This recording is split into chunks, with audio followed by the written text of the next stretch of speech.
Okay, so we're going to start with number 1, which is the Herbed Focaccia Bread. Why don't you just get started here, because we got a few things we got to get through. We do, and so we're using a traditional yeast. The yeast is like doing its work, and this is such a simple recipe, and you're going to love the end product. When you say traditional, like could it be the quick rise, or it's just like the traditional?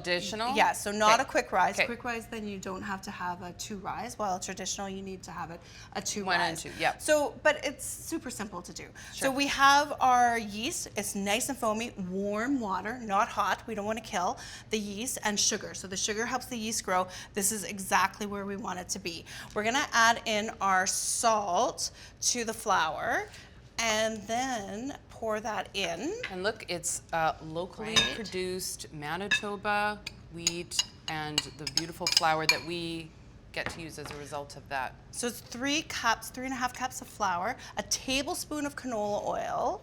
So that's 1 great tablespoon. I love how you do like it's a tablespoon, but it seems like it's like 1, 2. Is it like I'm a a science professional. to that? It is a Okay. science. And then we're just going to blend this together. Now I've held back about 1/2 cup of flour because depending on the temperature and the humidity, you know, it might you might need to save that for when you have to bring it together. So what kind of like in terms of the consistency, sometimes this is where I get a little bit with dough. Don't Like get is it too concerned over sticky? this. Is it not sticky enough? You're going to blend it all together, and then what we will do is you're going to take that and get it into a nice dough form. And so after you do that, you're going to let it rest for 30 minutes. So I'm just going to set this off aside. So it needs to come together a little bit more. Sure. You're going to let it rest for 30 minutes. It's going to double up inside, and then it's like, okay, let's do some punching. Don't do that. Like, just push it down, get all the gases out. If you happen to have some aggression, then that might be the way to go. So after 30 minutes, you're gonna punch it down, and then you're gonna let it rise for 30 minutes. So this is a great, you know, like think about it ahead of time and get making. And now, after the 2 rises, you have this beautiful dough. It's pretty lovely. Isn't it gorgeous? Yep. You just want to so make something with it. it's super soft, and all the gluten has done its work. And the flavor is going to be incredible.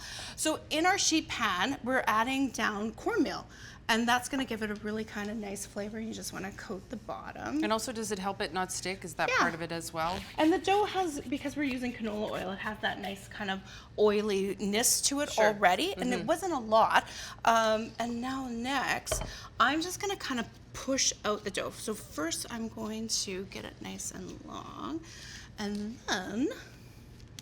And focaccia bread is pretty neat because we're going to top it with our canola oil, a 1/4 cup. And so that seems like a lot. Is there a reason for that? It is, but it isn't. Okay. And so especially for a baked, when it's a bread like this, it's going to help spread out the flavors with our sea salt and our chili flakes and our oregano. And you can almost use any kind of dry herb on top of it. Yeah. And so then as we just continue to like spread that out. I got all my cornmeal down at one end, but that's okay. I think you get the idea of what's going on, right? For sure. Then we drizzle in our canola oil. And you don't need to spread that, it's just going to do its own thing. I'm going to spread it. You are going to spread it. But first I'm going to do the chili flakes. And I guess you could do a variety of different toppings on it if you wanted.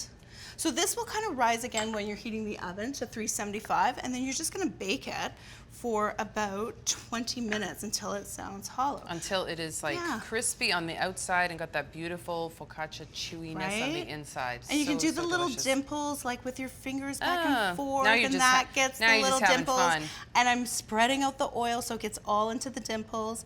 And that's it. That's so great. lovely. Remember those slow roasted tomatoes that we made with the whipped feta? Yeah, I have a vague recollection of that. Have it with this. Yeah. Okay, perfect. There you go, Herbed Focaccia Bread. When we come back, we're going to do nacho cheese biscuit rolls. Here we go on Great Taste of Manitoba. You're watching Great Tastes of Manitoba, brought to you in part by the Government of Canada and Manitoba Agriculture and Resource Development through the Canadian Agricultural Partnership.